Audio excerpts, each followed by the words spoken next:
여러분 지금 이 영상 절대 넘기지 마세요. 왜냐면 오늘 소식 중에 르브론 제임스와 그의 아들 브로니 제임스가 다음 시즌 코트 위에서 정면으로 맞붙을 수도 있다는 이야기가 나왔기 때문입니다. 아버지와 아들이 같은 리그, 어쩌면 같은 경기장에서 서로를 상대로 뛰는 장면, 상상이 되시나요?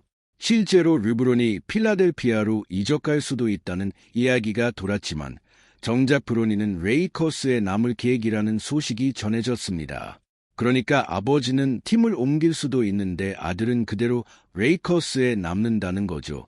만약 이게 현실이 된다면 다음 시즌 최고의 이야기거리 중 하나가 될 겁니다. 그리고 이 소식만큼 뜨거운 이야기가 하나 더 있습니다. 마이애미가 러셀 웨스트브룩 영입을 은밀하게 노리고 있다는 소식인데요. 한때 트리플 더블 머신이라 불렸던 웨스트브룩과 그리스에서 온 괴물 야니스 아데토쿤보가 한 팀에서 뛰는 모습, 이것도 정말 흥미로운 그림이죠. 하지만 여기서 반전이 있습니다. 일부 전문가들은 웨스트브룩이 오히려 다음 시즌을 무직으로, 그러니까 소속팀 없이 시작할 가능성이 크다고 보고 있습니다. 마이애미가 진짜 노리는 최우선 영입 대상은 사실 클레이 탐슨이라는 이야기도 나오는데 문제는 클레이가 아직 댈러스와 계약을 해지할지 한다면 언제 할지가 전혀 불투명하다는 겁니다. 이 부분 끝까지 지켜봐야 할 것 같습니다. 자, 이제 본격적으로 오늘의 클러치 타임 NBA 소식 시작하겠습니다. 먼저 르브론 제임스를 둘러싼 논쟁부터 짚어보겠습니다. 데릭 피셔가 최근 르브론에 대한 부정적인 시선에 직접 반박하고 나섰습니다. 흔히 사람들은 르브론이 우승 반지를 쫓아서 팀을 옮겨 다닌다고 말하는데 피셔는 이게 완전히 틀린 해석이라고 지적했습니다. 그는 코비 브라이언트를 예로 들면서 코비 역시 반지를 쫓은 것이 아니라 코비가 가는 곳마다 우승이 자연스럽게 따라왔다는 논리를 펼쳤습니다. 르브론도 마찬가지라는 겁니다. 그가 팀을 고르는 게 아니라 그가 있는 곳에서 우승 가능성이 만들어진다는 뜻이죠. 하지만 모두가 이 의견에 동의하는 건 아닙니다. 토니 앨런은 정반대의 시각을 내놓았습니다. 그는 르브론이 수비로 팀 전체를 락다운시키면서 승리를 이끈 적이 거의 없다고 주장했습니다. 오히려 르브론은 체이스다운 블락, 그러니까 뒤에서 쫓아가 슛을 블락하는 그 장면 하나로만 유명한 원툴 선수라는 다소 가감한 발언까지 내놓았습니다. 물론 이 발언에 대해서는 반박도 만만치 않습니다. 클리블랜드 시절 르브론이 결정적인 순간마다 만들어낸 블락 플레이들이 실제로 팀 우승에 직접적으로 기여했다는 사실을 무시할 수는 없다는 반응도 많습니다. 여러분은 어느 쪽 의견에 더 공감이 가시나요?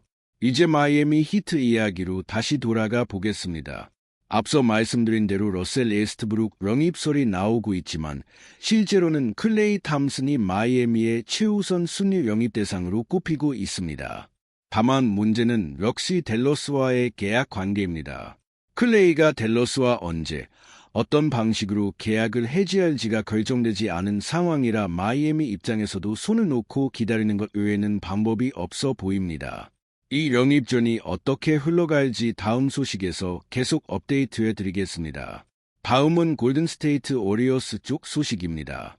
드레이먼드 그린이 연봉 약 2,800만 달러 규모의 계약을 받을 것으로 예상되는 가운데 브랜딘 포젬스키 역시 연봉 약 2,400만 달러 수준으로 재계약할 것이라는 전망이 나왔습니다.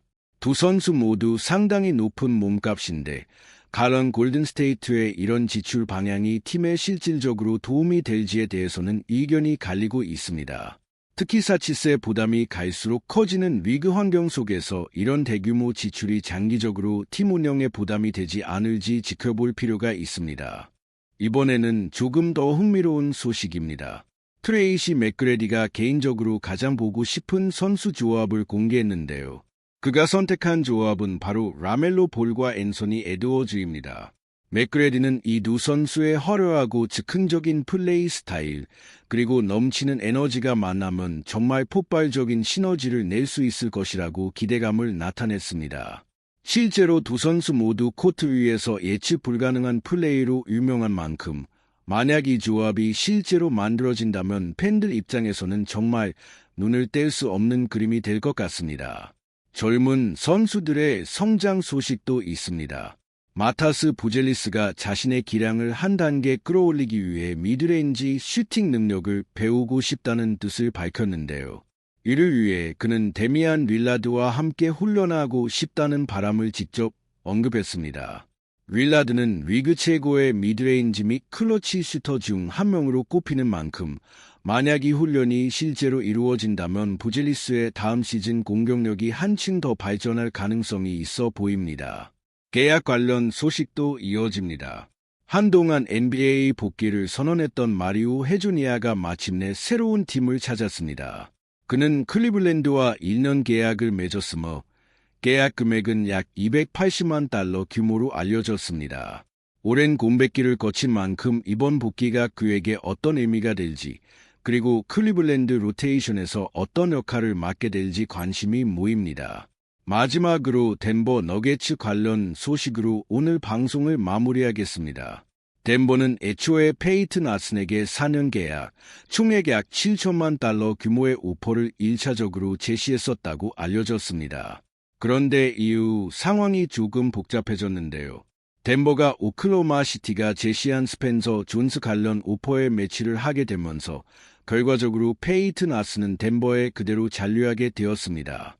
다만 이 과정에서 덴버의 사치세 부담이 크게 늘어났습니다. 기존 3,600만 달러 수준이었던 사치세가 이번 결정으로 인해 약 6,800만 달러까지 증가했다는 소식이 전해졌습니다. 선수를 지키기 위해 상당한 재정적 대가를 치르게 된 셈이죠. 여기까지 오늘의 클러치 타임 NBA 소식이었습니다.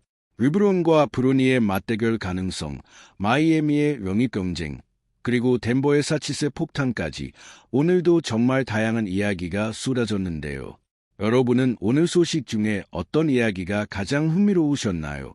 댓글로 의견 남겨주시고 다음 클러치 타임에서 또 만나겠습니다.